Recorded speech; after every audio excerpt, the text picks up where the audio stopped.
Ang pagbasa sa banal na Ebanghelyo ayon kay San Marcos. Papuri sa iyo.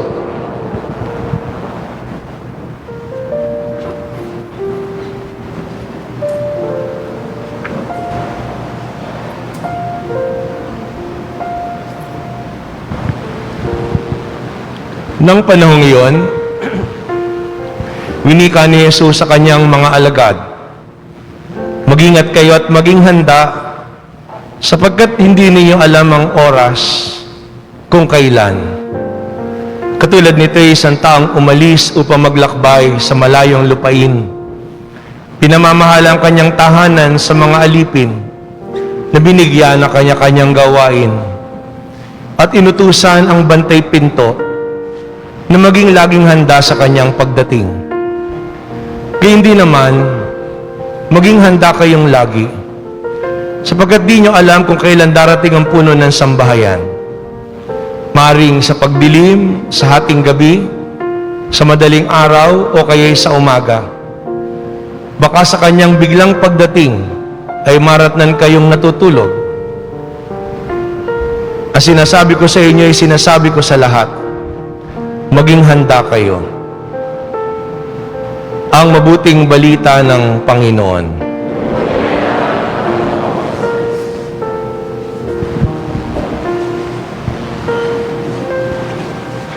Magandang umaga po sa inyong lahat. Ngayon ay kasalukuyang sinisimulan po natin ang panibagong kalendaryo liturhiko sa atin pong simbahan. At ngayon, tinatawag po natin ito na Year B. Last year ay Year A. Ang mga ebanghelyo po ay mula kay San Mateo. At ngayon, sa taon na ito, mapapansin po natin, ang karamihan na ebanghelyo natin pag linggo ay mula naman sa ebanghelyo ni San Marcos. At dangan maikli ang ebanghelyo ni San Marcos, sa bandang huli, sisingit yung ebanghelyo ni San Juan. At ngayon ay partikular na sinisimulan natin sa panahon muli ng Adbyento. 4 na linggo, paghahanda natin para sa pagdating ng Panginoon, para sa Pasko ng kapanganakan ng ating Panginoong Hesukristo. At parang nagbabalik tanaw lang po tayo dahil last week sinara natin yung kalendaryo liturhiko. Ngayon ay etong muli, naghahanda tayo para sa pagdating ng Panginoon. Kaya nga ang tawag po sa panahon na ito ay Advent. Alam po natin yon. Galing sa wikang Latin, Adventus. Ibig sabihin, arrival or coming. At bagamat sa tradisyon, masasabing dalawa itong pagdating ng Panginoon na pinaghahandaan natin, pwede nating masabi 3. Ano po yung unang pagdating? Yung unang pagdating ng Panginoon, yung pagdating niya nung siya'y nagkatawang tao. Yun po yung sa nakaraan na binabalikan natin. Yan ang gunigunita natin ngayong panahon ng Kapaskuhan. 2,000 taong mahigit na nakararaan nang ang Panginoon ay nagkatawang tao. Nakipamayan sa atin. Dinanas ang lahat ng pinagdaraanan natin.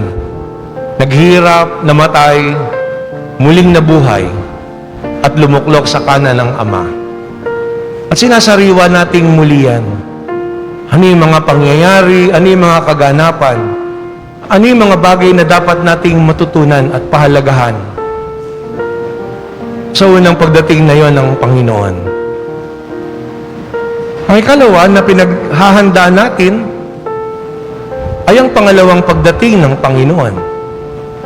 At yan ang tinutukoy ngayon po sa Ebanghelyo na binabanggit sa atin. Na darating ang Panginoon na muli sa wakas ng panahon. Kaya nga, makita po ninyo, yun yung napakahalaga na sa pagsusuri natin sa ating buhay, tinitingnan natin yung nakaraan, tinitingnan din natin yung darating. And setting our sight, our minds into the future, we direct our lives toward that end. At yun yung purpose natin. Kaya nga, maski si Stephen Covey, yan yung sinasabi niya, begin with the end in mind. Nandun na iniisip natin ano yung hahantungan natin. Na sa bandang huli, pinahahayag natin yan sa banal na misa, muling babalik ang Panginoon, matatapos ang lahat. At yung katapusan ng lahat ng iyon, yun ang karanasan natin ng buhay na walang hanggan na lubos sa piling ng Diyos. Kaya nga hindi natin kinatatakutan yung kamatayan. Kung mabalikan natin yung mga pagbasa, yan yung nakakalimutan ng tao na paghahanda. Akala niya hindi siya mamamatay. Pero hindi naman ibig sabihin na takot ka sa kamatayan. Sabi po ng isang santo, ano daw ba yung kamatayan? Death is but the separation of the soul from the body. Ang kamatayan ay yung paghiwalay lamang o paghiwalay ng kaluluwa sa katawang lupa natin. At alam natin yun. Bakit? Kasi pag namatay tayo, nawala yung hininga. Pero higit po doon, ang humihiwalay ay yung ating kaluluwa. Pero di tayo natatakot doon. Bakit? Because the soul separating from our human bodies or a human body becomes united with God. Humihiwala yung kaluluwa natin sa ating katawan to be fully united upang lubos na maging kaisa ng Diyos. At yun yung hinihintay natin. Na pagkaraan ng paglalakbay sa buhay na ito, makapiling natin na lubos ang Panginoon. Pero sa hinaharap pa yun, di ba? Sino ba ang gustong makita na ang Panginoon ngayon? Siyempre, pero wag muna. Bakit? Kasi dumarating ang Panginoon, hindi lamang sa nakaraan, hindi lamang darating ang Panginoon sa hinaharap, dumarating din ang Panginoon ngayon. Kaya nga ang pahayag sa atin ng Ebanghelyo ay mag-ingat, magbantay, maging handa. Be watchful. Matuto tayong magbantay, maghintay. Sa Tagalog po kasi ang daming ginagamit na salita. Pero pag tinignan po natin, dalawang salita po yan na makikita natin sa Ebanghelyo. Watch and pray. Pag tayo naghihintay, nagtsatsaga tayo. Kaya paulit-ulit po yun. Magtsaga, magtiis, magpunyagi, huwag bumitaw, maging masigasig, maging alerto, di ba? Stay awake, be alert. Yan po yung sinasabi din sa English version ng Gospel. Be patient. At kuminsan mahirap po maghintay kasi nga yung panahon natin ngayon, para bang lahat kasi madali. Para bang lahat instant. Kaya yung mga tao, hindi nila nare-realize yung biyaya ng paghihintay. At sa paghihintay, napakahalaga po ng pagdadasal. Sa huling gabi ng Panginoon, yan ang binili niya sa mga apostol. Can you not even stay with me for an hour and pray? Ngayon po kasi pa naghihintay, ang dami mong paraan para maglibang. Kung minsan nga hinihintay mo, di mo alam dumating na. Bakit? Kasi nakangudngud yung mukha mo sa telepono. Nung araw, hindi po uso yung telepono eh. Pag naghihintay ka, pag gumabi na, wala nang palabas sa TV. Kaya ano gagawin mo pag naghihintay ka? Magdadasal ka. Sana dumating na yung hinihintay ko. Diba? Kaya yun po yung dalawang disposisyon eh. Magbabantay tayo, saka maghihintay tayo, magdadasal tayo. At nagdadasal tayo na na dumating ang Panginoon. Sabi po dito, katulad ng alipin na binibigyan ng kanya-kanyang mga gawain. Pag-isipin po natin, ba't ito yung ginamit ng banal na kasulatan? Pinamamahalan tahanan sa alipin na binigyan na kanya-kanyang mga gawain. Sabihin natin, binigyan tayo ng ating sariling mga buhay at binigyan tayo ng mga kanya-kanyang mga obligasyon o gawain. Pwede namang sabihin bilang mga anak. Pwede sabihin bilang mga kaibigan. Pero sabi, bilang mga alipin, di ba? Tinan mo nga yung katabi mo. Oh. Mukha bang katulong yan? Di ba? Oh. Pwede bang maging alipin? Pero pansinin niyo po, tumawa tayo, bakit? Kasi yun ang iniisip kagad dati pag sinabi alipin, katulong, domestic help. Pero ba't tayo tumatawa? Kasi sa loob natin, para bang tinitingnan natin na mas mababa. Pero hindi po yun dapat. Nang sinabi ng Panginoon, katulad ng mga alipin, hindi dahil tinitingnan ng Panginoon na tayo'y mababa. Bakit? Sinong amo ang ipagkakatiwala at iiwan yung kanyang kabuhayan sa katulong? Kung hindi niya tinuturing na higit pa sa kaibigan, at higit pa sa alipin. Ibinibigay sa atin ng Panginoon yung bagay na yon dahil tayo'y mahal niya. Ang problema po kasi kung minsan, at hindi naman minsan, kundi yun talaga yung tendency natin. Pag tayo nakapag-aral, pag tayo nagkaroon ng kapangyarihan, nagkaroon tumanda, dumunong, yumaman, nagkaroon ng katayuan sa buhay, nakakalimutan na natin ang Diyos. At nakakalimutan na rin natin tuloy yung ating kapwa. Kaya hindi tayo nagiging tapat. Sinabi na alipin kasi kahit ano pa'y marating natin sa ating buhay, pag humarap tayo sa Diyos, lahat ng yan sa Diyos. At kung mabuti tayong alipin, anong kasiyahan natin? Na nakapaglilingkod tayo sa Panginoon.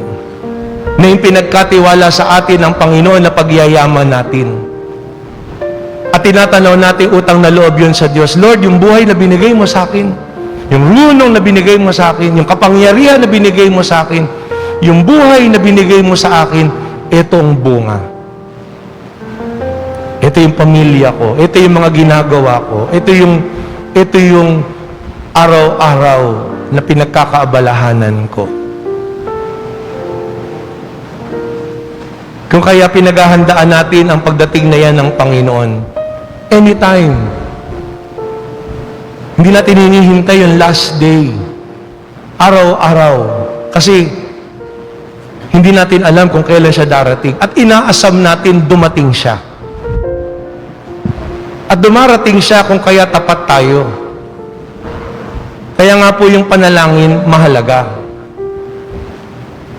May nagtanong na bata sa kanyang tatay. Sabi kasi ng tatay, mahalaga na magdasal.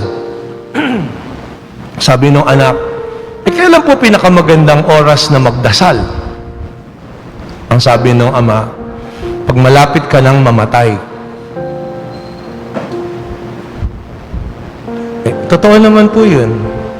Pag nakikita mo na yung mga tao na hindi nakikita ng iba, ikaw lang. Di ba? Ba't nandyan yan? Sinusundo ka na. Di ba? Ibig sabihin nun, malapit na talaga. Minsan may tatawag po sa amin, sabi mamamatay na daw. Tatanungin ko, meron na bang nakikitang hindi pa nakikita? Ala pa po, ay hindi pa mamamatay yan. Ala pa nakikitang mga hindi nakikita dapat eh. Pinapakamot ng ulo po yung bata. Sabi niya, Papa, paano yun? Bata naman ako, wala naman ako sakit. Matagal pa yung buhay ko. Paano yun? Hindi ko alam kung kailan ako mamamatay. Kaya sabi ng ama, kaya araw-araw kang magdasal. Kasi hindi mo alam. Wala nakaalam. Sa ating pagdadasal, lagi po nating alalahanin, ang hinihiling natin ay ang makita natin si Jesus. Kaya nga po ngayong panahon na ito ng Adbyento, inihahanda natin yung sarili natin. At yun po yung tanong, si Jesus nga ba talaga yung hinahangad natin? Simula na po ngayon ang paghahanda para sa Pasko. Tanungin mo nga yung katabi mo, malapit na ang Pasko. Sabi mo sa katabi mo, malapit na ang Pasko. Oh. Pansinin niyo po kung anong reaksyon. Masayang masaya ba? Excited? Oh. O parang ngumingiti ng pilit. Oh, malapit na nga. Dalawa daw po kasi yung reaksyon na yan eh. Pag bata ka, masayang masaya ka, oh, malapit na yung Pasko. Oh. Meron kang nililook forward. Kaya nga maski sa klase, may nakalagay pa sa gilid ng classroom yan eh. 100 days before Christmas, 99, may countdown. Excited yan, sasabit na yung mga ganito, lalagay na yung mga ganyan. Marahil nakadugtong sa bata yung mga kainan, regalo, reunion, mga palaro, exchange gift, Christmas party. Yung matatanda naman, napipilitang ngumiti. Oh. Kasi ala pa yung A15, ubos na yung bonus. Diba? Paano ko pa itatawid? Makakatawid pa kaya ng bagong taon? Tao kaya, iniisip mo, traffic na. Christmas rush. Tapos para bang sa sobrang paghahanda, September pa lang, Paskong Pasko na, ano pa yung hihintayin ko pagdating ng December 25? Kaya po dyan tayo bumalik. Ano nga ba talaga yung nagpapasaya sa atin? Hindi naman po talaga yung regalo o bagong damit o laruan o pagkain o mga activities. Ang tunay na magpapasaya po sa atin dapat ay si Kristo. Kaya nga pagbabalikan natin yung Pasko natin, pwede mo sabihin, Father, iba na po yung Pasko. Bakit? Kasi maraming mga kasama ko dati, kaibigan ko dati, o mahal sa buhay ko. Eh ngayon, wala na. Ibig sabihin ba nun magiging malungkot na yung Pasko? Hindi. Kasi ang Pasko ang Panginoong Jesus. Kaya siguro ito po yung napakagandang pagkakataon sa panahon ng Adbyento na inaanyayahan tayo. Hanapin natin si Jesus. Huwag nating hanapin yung regalo, huwag nating hanapin yung mga kulay. Lahat ng mga palamuti na yan, baliwala lahat po yan. Kung hindi niyan pinapaalala sa atin na ang diwa ng Pasko, ang diwa ng panahon ng Adbyento, ay ang paghihintay, paghahanap, pagbabantay, pagtitiyak, nabubuksan natin yung pintuan ng ating puso lagi sa Panginoon. Kaya sana, itong mga araw na ito ng Adbyento, sikapin natin na maging mas mabait. Sikapin natin na yung mga tao na makakasalamuhan natin, mas masaya. Sikapin natin na yung mga tao na nakapaligid sa atin, madama yung pag-ibig ng Diyos. At wala po yun sa kahit na anong material na bagay. Nandun yun sa puso natin na ang nilalaman ay ang Panginoong Hesus. Sa banal na Eucharistia, binibigay ng Panginoon na lubos yung kanyang sarili. At siya ang baon natin araw-araw. Kaya lagi tayong magdasal, lagi tayong magnilay. Lagi nating hanapin ang Panginoong Hesus sa paglalakbay natin sa buhay na yan, lalong higit sa panahon na ito ng Adbyento. At kung araw-araw, hinahanap at ginagawa natin ang mga kabutihan at pagmamahal, ang pag-asa at kagalakan na yan na binabahagi natin sa ating kapwa, sigurado po ako, masayang masaya tayo pagdating ng araw ng Kapaskuhan. Kasi alam natin pinagbubuklod tayo, pinaghaharian tayo ng pag-ibig ng Diyos.